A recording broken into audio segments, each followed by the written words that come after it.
his bio in here, so I'm going to do that. No. Thanks, Mike. Thanks very much, Mike. You're welcome. We've got dueling microphones now. We could have a duet. I do want to say that Eric Cowperthwai is, I don't know, we met, I don't remember. Actually, like physically met only last year, I think. Yeah. But we have a common background in the Army and then specifically in armor and tanks. So he was a tank commander. I was a tank driver. I won't hold it against He had to make decisions. I just did what people said. We weren't in the same tank, but both Desert Storm vets, so we have just a whole lot of background together there, and it just brought us as friends really quick, even though we were only talking on Facebook and all that good stuff. So, but Eric is, with all of that stuff behind him being said, he's a ex-CISO. He decided to move to the dark side and now works for Core Security, but don't hold that against him. Why does it have to be dark? Because I'm on the dark side too. I'm a vendor. Well, I can say that. But seriously, one of the most respected guys in the industry. I say that with no BS at all.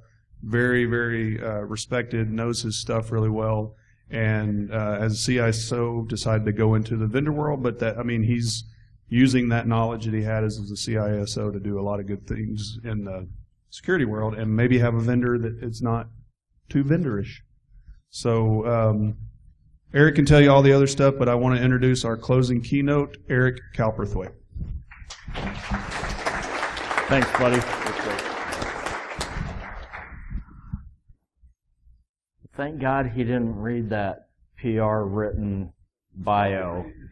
It's in the thing. I will tell you a little bit about my background just because I think there's some interesting things there that are worth sharing. But this is really all about the 10 years I spent in the Army and how it actually prepared me to become an information security practitioner, which may seem a little odd to you, but I think at the end we'll figure that out. A couple of people have asked me how close or far away they should sit from the stage. I promise there will be no pyrotechnics or explosions or anything of that nature. So I went to basic training in 1985. You can read the rest of that pretty easily, but that tank right there sat out in front of Fort Knox at the main gate.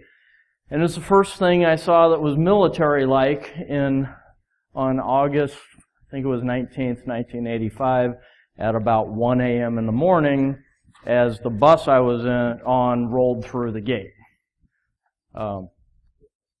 It really is kind of like what you see in the movies.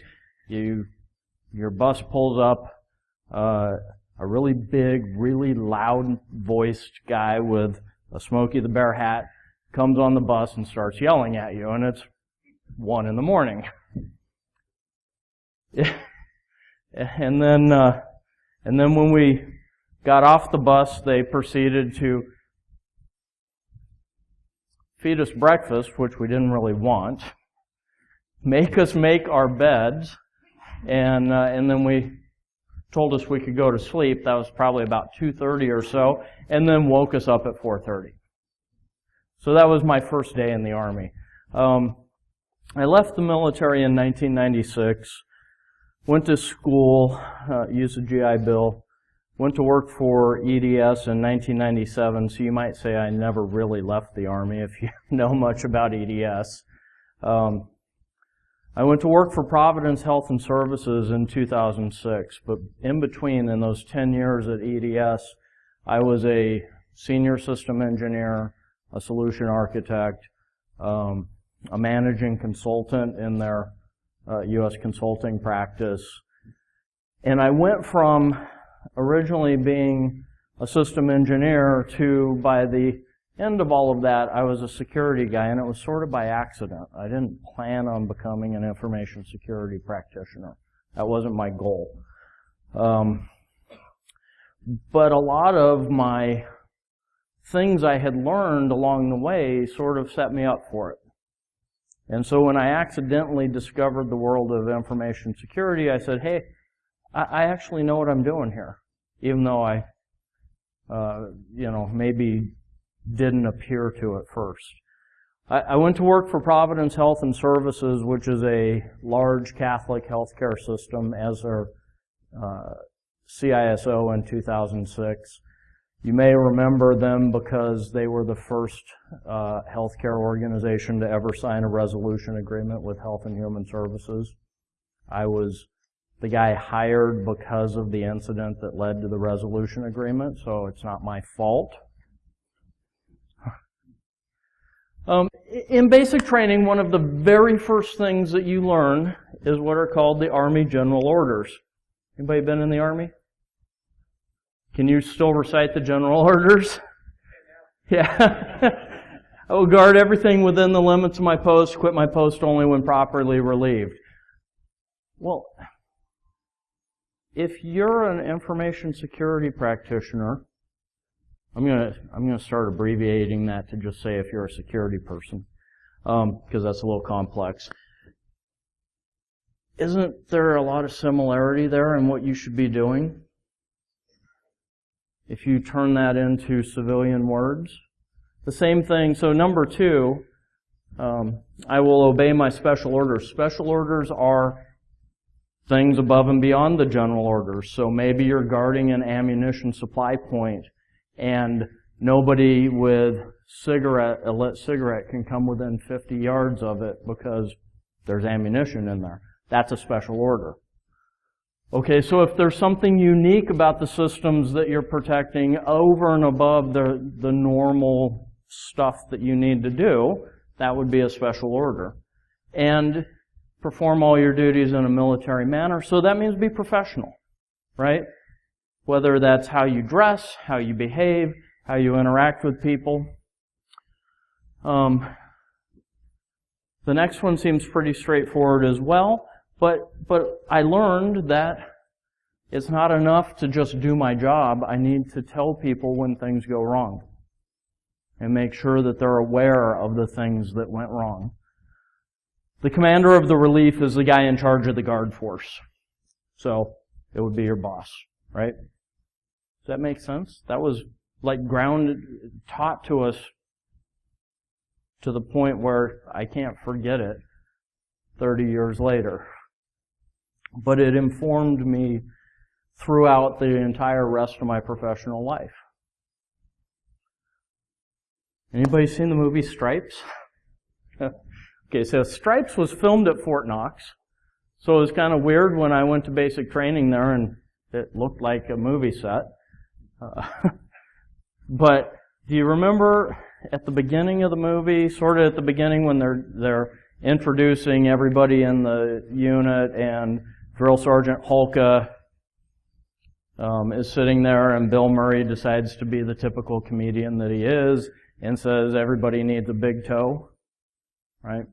Well, the point he's making, funny as it is that you have to have somebody in charge. You have to have a leader.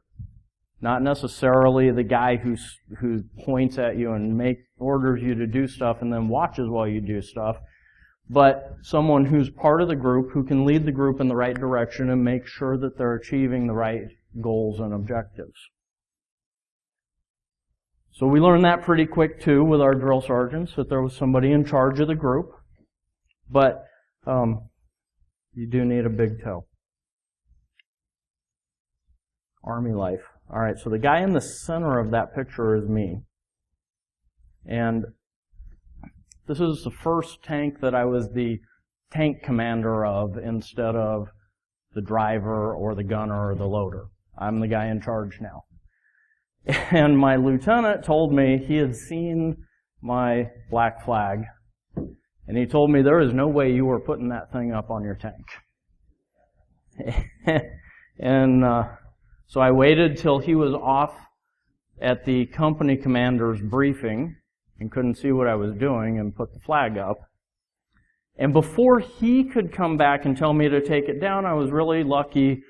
A major, the battalion executive officer, came by and thought it was awesome.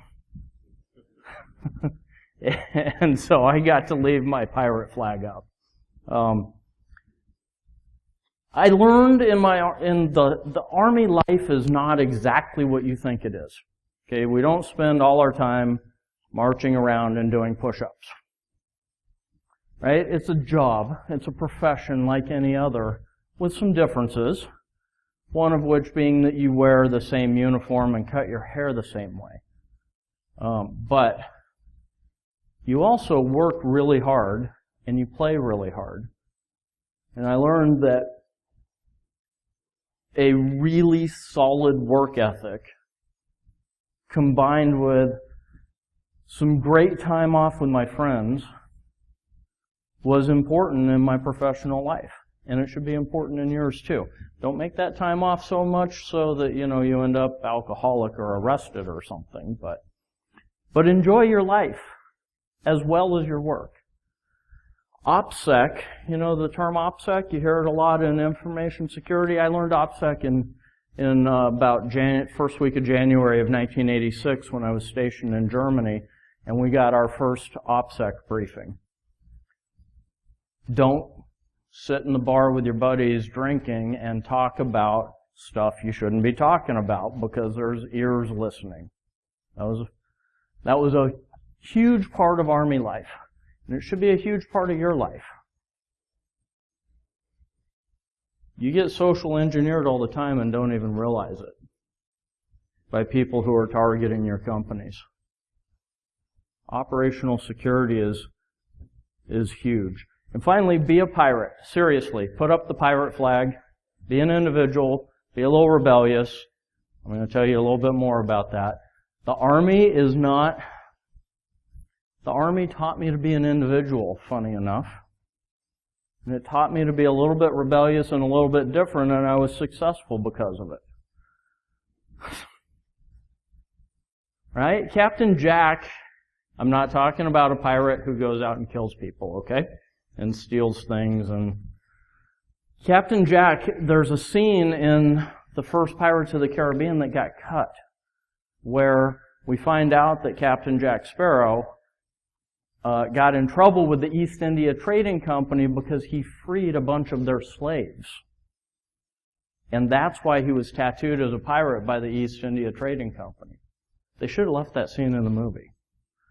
But he's a strong individual, right? He stands up for what he believes in. He follows the code. And no, it's not really what you'd call guidelines and actual rules. The code is the code. If you have a code of ethics, live by it. We talk about that all the time in information security, being an ethical hacker, agreeing to abide by the ethics of whatever certification body you got your certification from, etc. It's actually really important. Because when you have the keys to the kingdom, we have to be able to trust you. And we can't. And we're not always going to see what it is you're doing. So when you're out of our sight, we have to know that you're following the code. That you're living and working ethically. The same as a soldier has to follow the code of the Army values. It's okay to dare to be different as well. To run up a black flag, to cut your hair a little different, to approach problems a little bit differently. Not every problem requires the exact same approach from every person. And be ruthless. I don't mean ruthless in a murderous way, but ruthless in doing all of those things. If this is what you believe in, do it to the best of your ability and let nothing prevent you from succeeding. And Captain Jack always survives to fight another day, right? Sometimes things are going to go wrong. It's okay. They go wrong sometimes.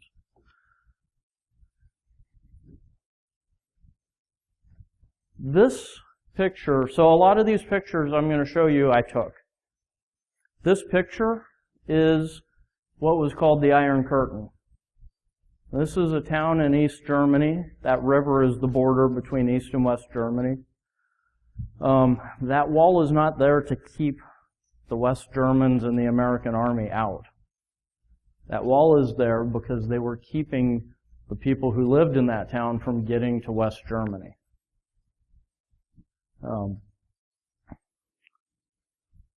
Thus, the last bullet point, bad guys are bad. I learned that, right? Not just not so nice people. There's some really bad guys in the world. I learned a lot about defense because we were worried about, so I was in a unit that had, I was in the 11th Cavalry Regiment in Germany, and we were deployed right on the East German border. And our job was literally to patrol the border and see if the Soviets were going to invade West Germany or not. I'm kind of like the firewall in IDS. Think of me that way. But what I learned was about defense in depth. Now, when I first got there, my commander briefed all of his new soldiers, and there were probably about 30 of us. And we're sitting in the room, and he gets done with being an officer and doing all his normal commander briefing stuff, and then he goes down the line of us 30 or so soldiers and counts off 1, 2, 1, 2, 1, 2, all the way down. Okay, everybody who I gave a number 2 to, stand up. So I stood up, along with 14, 15, whatever other guys, and he said, okay, here's what we know.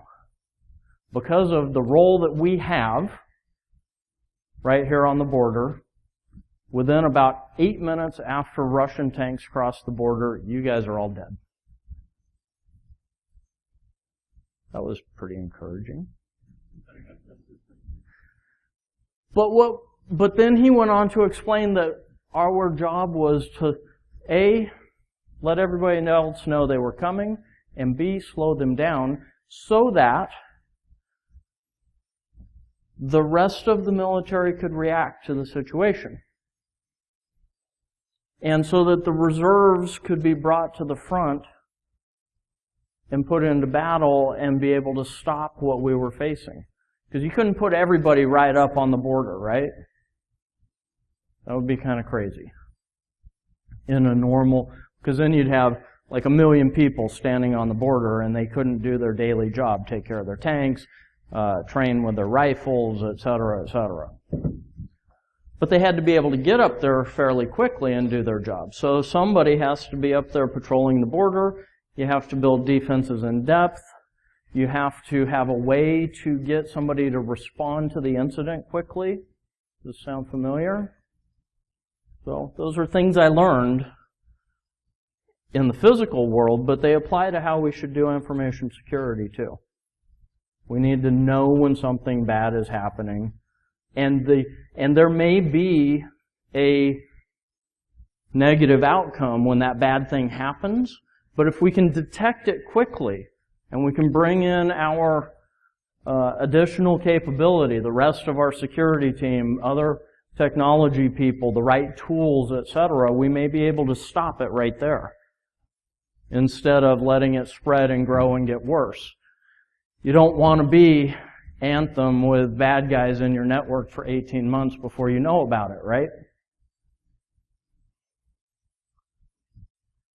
That's my tank. I'm kind of proud of that. I was a tank commander. They were taking some publicity pictures. They took pictures of my tank firing at night. It was kind of cool. They gave me a copy of it.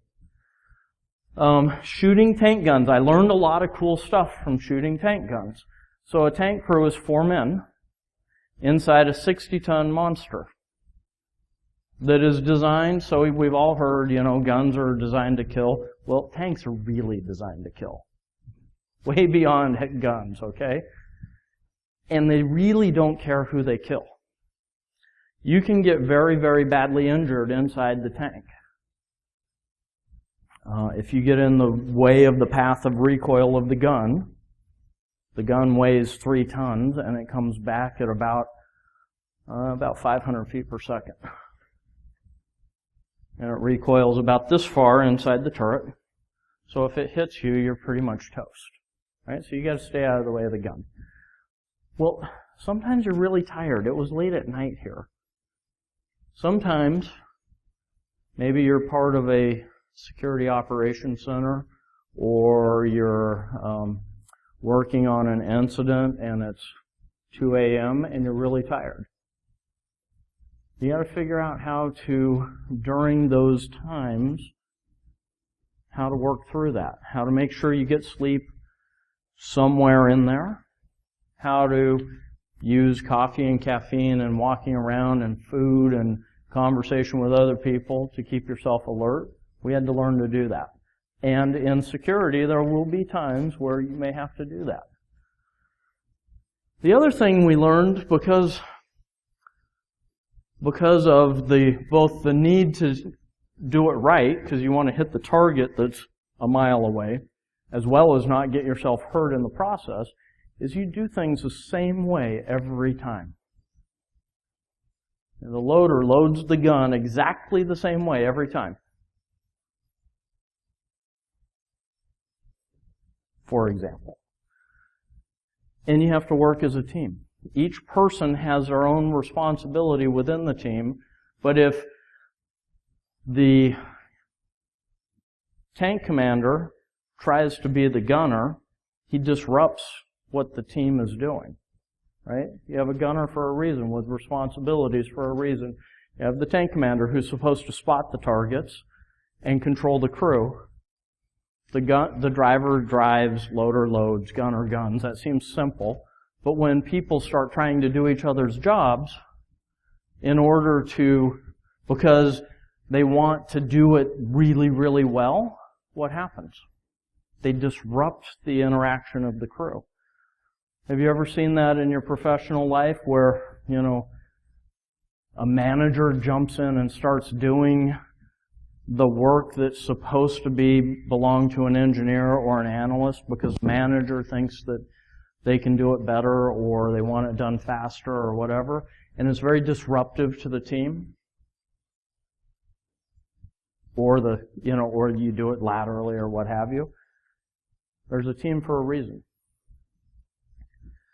There's also, in the process of shooting a tank, of going through this drill called gunnery, there are things you do, like you bore sight the main gun so that the sights and the gun are pointed at the same place. Because if the sights are pointed here and the gun's pointed here, it wouldn't work well, right? So you have this thing called prepare to fire. And it's a long checklist of stuff you do. And then you have another checklist of stuff you do called during fire. And another that you do after firing, like you clean the main gun after you fire, right? Just like you would clean a rifle. Well, if you don't follow those checklists, then things go wrong. When you're doing incident response, for example, you should have a checklist that you follow and do it the same way every time. Because otherwise you forget, especially under stress. And let's be honest, most information security work is under stress most of the time, right? So checklistize as much of your work as you can, especially the stressful stuff, and do it the same way, following your checklist.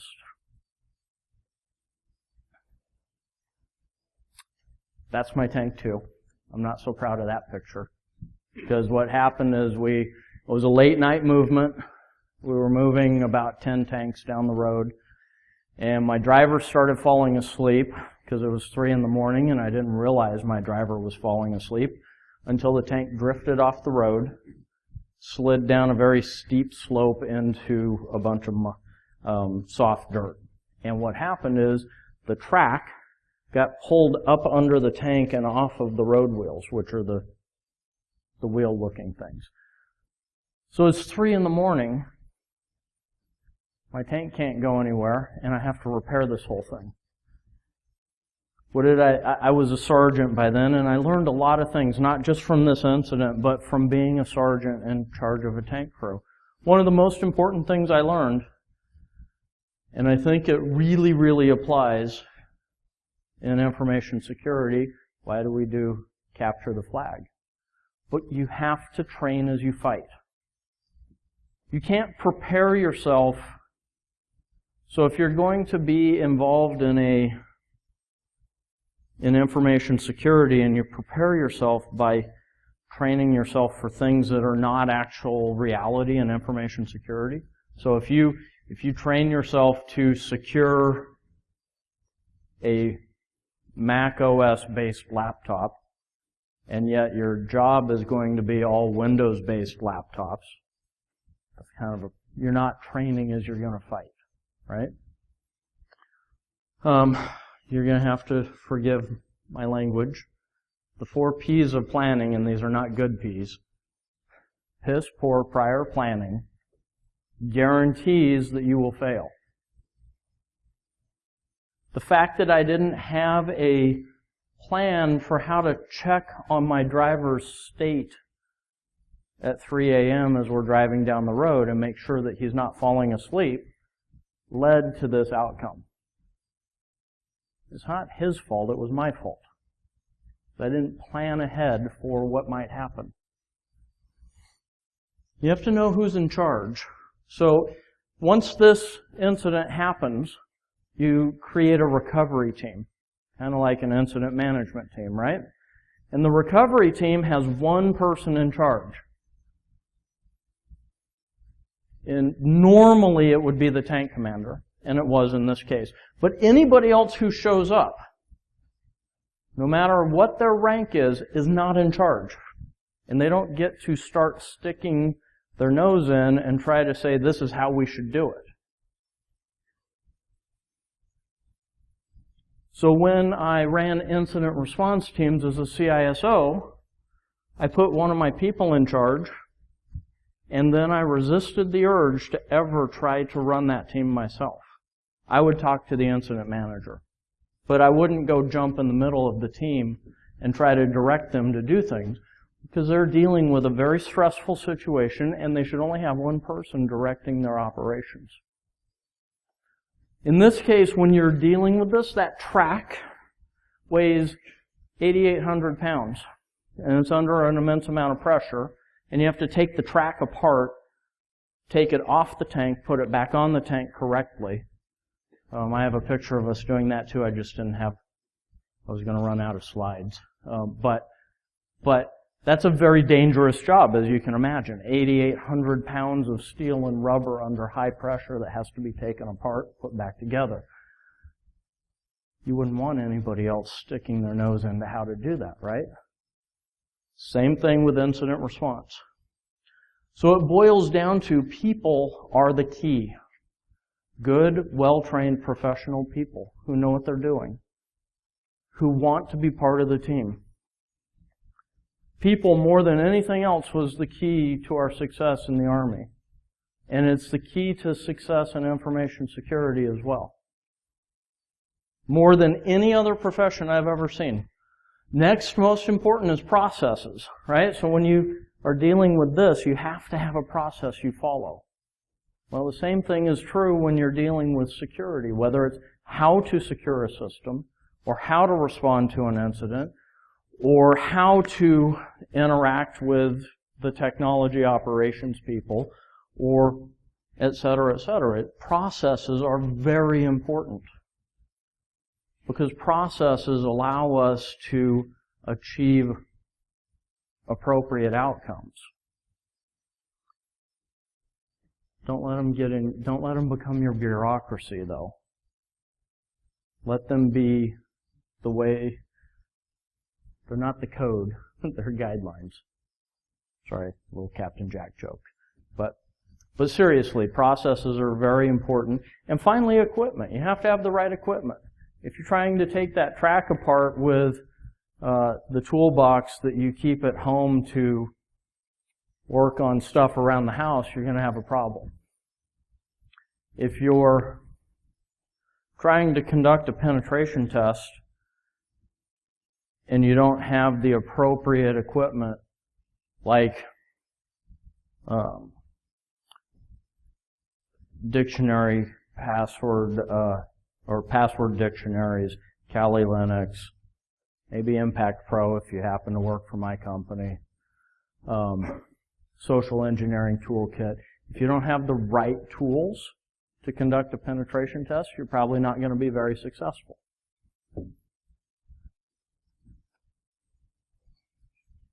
So I'm a sergeant, right? But I didn't just stand around pointing at people saying, do this and do that. That's me, and I'm in there working on the tank myself. Leaders are part of the team, and they need to work right alongside the team. If your leader doesn't get in and get his hands or her hands dirty with you, or if you're the leader and you don't get your hands dirty with your team, it's a problem.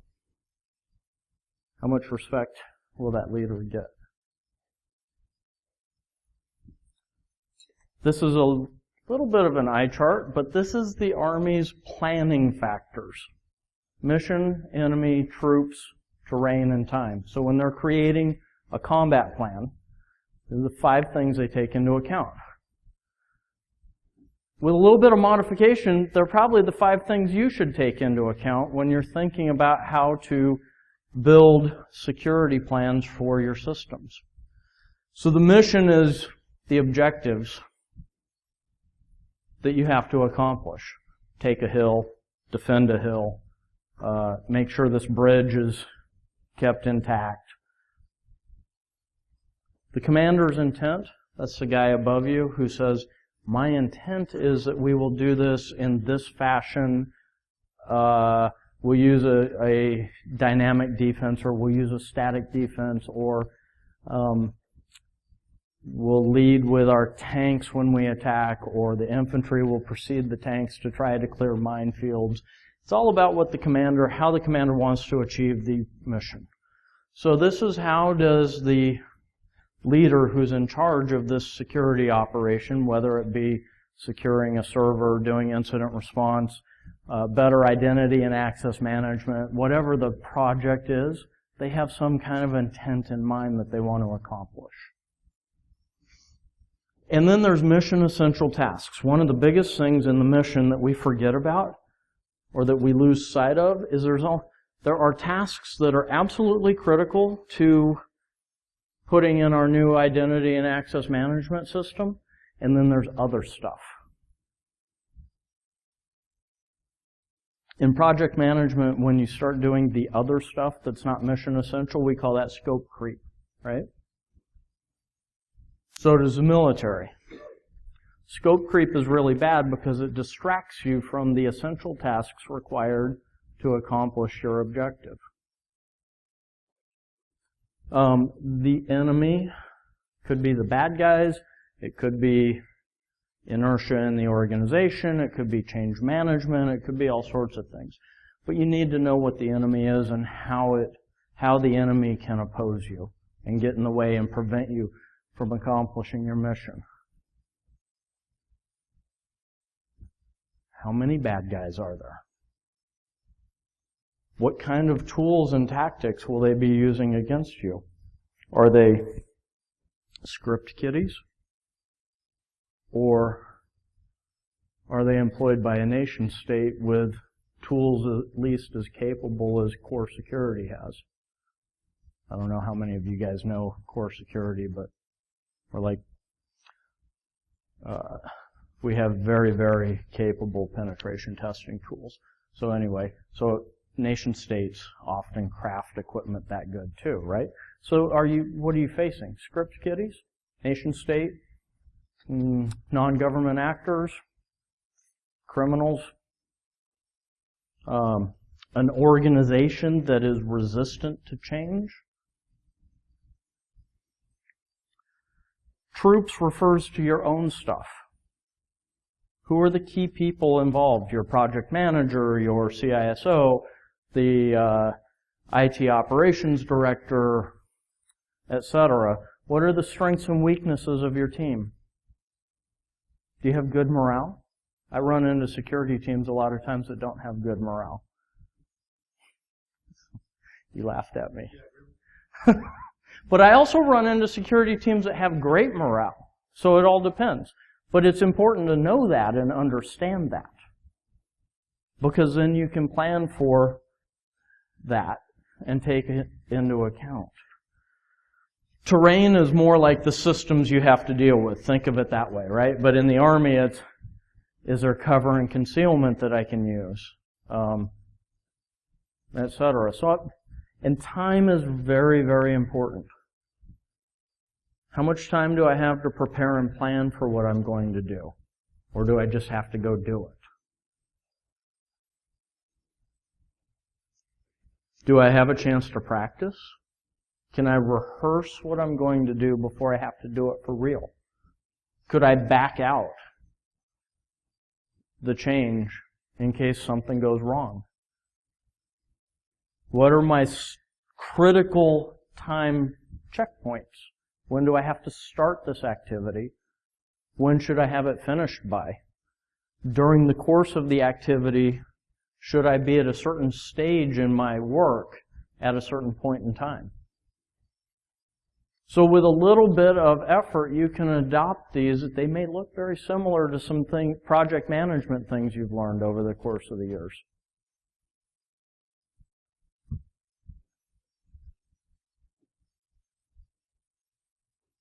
Sometimes your mission changes. So I joined the Army in 1985 during the Cold War, right? And I thought my being in the Army was all about defending us against communism and possible nuclear war and that kind of stuff. And then the Soviet Union went away in 1989, and I'm like, very different world.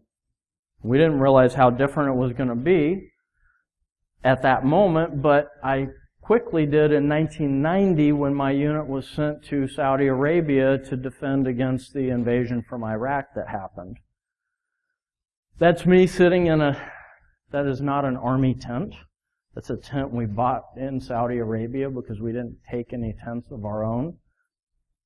But I'm sitting in a tent in Saudi Arabia, and it's about December 20th or so. And that was a very different mission than the Cold War mission that we originally had.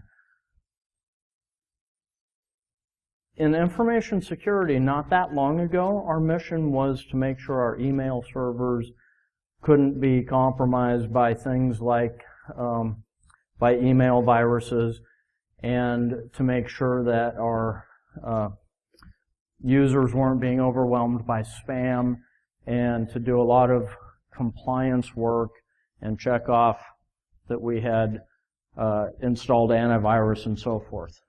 That really was the information security mission not that long ago. Today, the information's, again you laugh, but I'm right. The mission has radically changed, and we have to be prepared for that radical change. We have to realize that we have gone from a compliance-focused mission to a very risk-focused mission dealing with bad guys who have figured out how to beat us on every front. The mission's changed, and we haven't quite caught up to that yet. Checking the compliance boxes is not going to do it. So the U.S. Army used to stand, on the border in Germany to defend against the Soviet Union, and it has an entirely different mission today, right? And if you couldn't adapt to that, that was a problem. So that Christmas in the desert sort of opened my eyes to the fact that the mission changes. This is a T-90 main battle tank, which is the mainstay of the Russian army. So the bad guys we faced, it turns out, although they had different levels of capability, they all used more or less similar equipment. Whether it was the Soviet army or the Iraqi army, they were using pretty much the same equipment and the same tactics. They were using the same equipment and the same tactics because they were successful.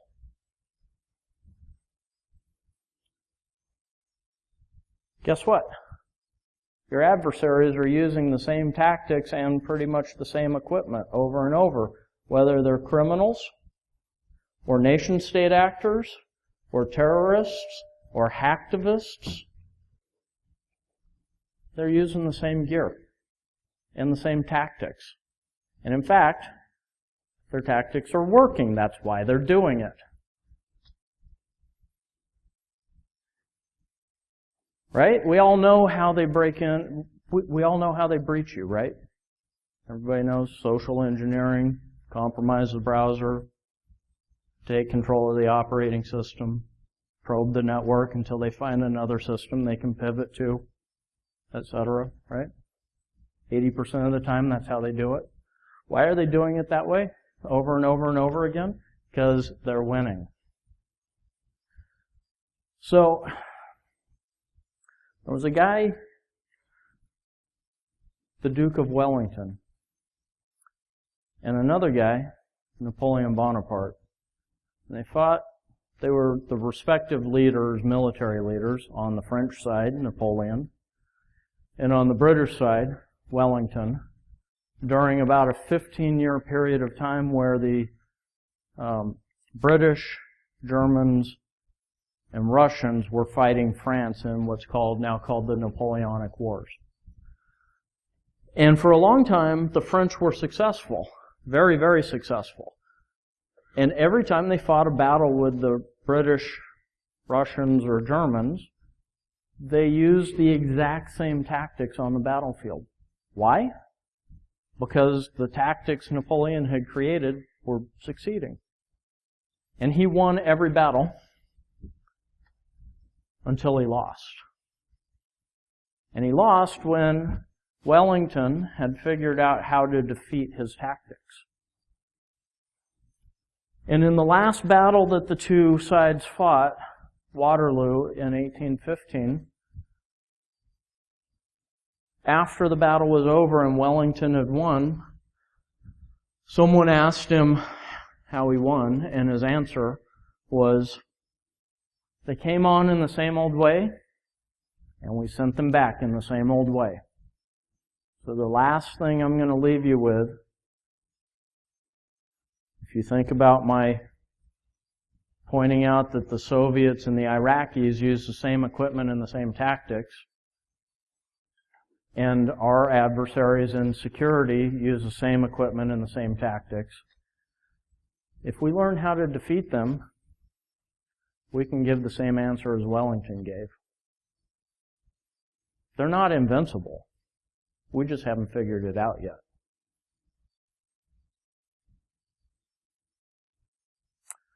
So apply the concepts. This is going to be really fast, but because I've talked a lot about it already, but the concepts that are going to let us give that answer. Integrated defenses and coordinated processes. So when the Army is defending a piece of terrain, they don't just put one line out there and say, everybody defend this. They don't take 1 million soldiers and line them up along the Mexican border, equally spaced out and say, okay, defend the border, right? Because then if you're the bad guy, you concentrate everything at one spot and you go right through them. Instead, you have integrated defenses where you have the ability to do reconnaissance and see where things are happening, and reserves that you can move to the point of weakness, etc. And they coordinate the processes between the different teams that are involved in this. And the capabilities we need to have should be resilient. That is, we can't become overwhelmed and then start being degraded and unable to do what we're doing. As we deal with defending, securing our systems, we need to be resilient to those things that will tend to wear us down. Whether it's the difficulty of change within your organization, or it's the capability of your adversary, or it's the fact that you have to renew your systems every 2 years, or whatever it is. And we need trained and capable staff. If we don't have trained and capable staff, we have a real problem. And right now, in information security, we have, in some skill sets, we have 0% unemployment, which is a problem, not a good thing. I know it sounds like a good thing when you're getting paid more money, but in the long run, if we don't have enough people to fill the jobs that we need to fill, it's a real problem. So we need to solve that, for sure. You need to build your processes before the battle, not afterwards or not during. That is, if you anticipate that you will have to respond to a security incident, you need to build the processes for incident management before the security incident happens, not on the fly as it's happening. Practice operational security. I cannot tell you how many times I have had people in the information security field start describing how they, for example, harden their servers. In public locations, like a bar after a conference, while they're drinking, and you don't know who's sitting there. It's okay to talk about the fact that you harden your systems, but don't describe exactly how you do it. Don't respond to an email from a recruiter that you all know that there's been a significant increase in the number of recruiter contacts to information security people. I don't know if you knew that or not, but there has been. And a lot of these recruiters aren't recruiters. We're not quite sure what sort of information, why they're gathering the information yet, but they are gathering information. So when a recruiter calls you up and contacts you on LinkedIn and then has a phone call with you, do some due diligence on them before you start telling them about what a great job you do at your current company and how you do it.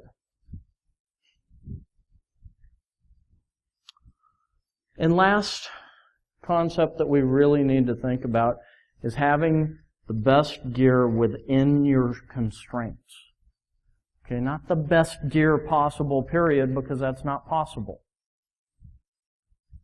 Or as the Army says, you go to war with the gear you have. You're going to come as you're equipped. You're not going to get a chance to buy a bunch of great gear. So everybody remembers kind of 10 years or so ago when we had people in Iraq that didn't have the latest and greatest body armor, but they were still there fighting. You may not have the latest and greatest firewall, for example, but you still have a firewall, and you need to make it the best possible firewall.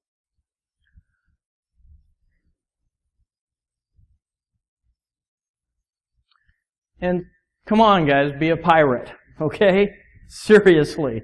Remember what I talked about, what Captain Jack Sparrow was. Be a pirate. That's the last lesson I'll leave you with. Be a little bit different. Be ruthless. Live by your code. Be a strong individual. And you will be successful. Thanks.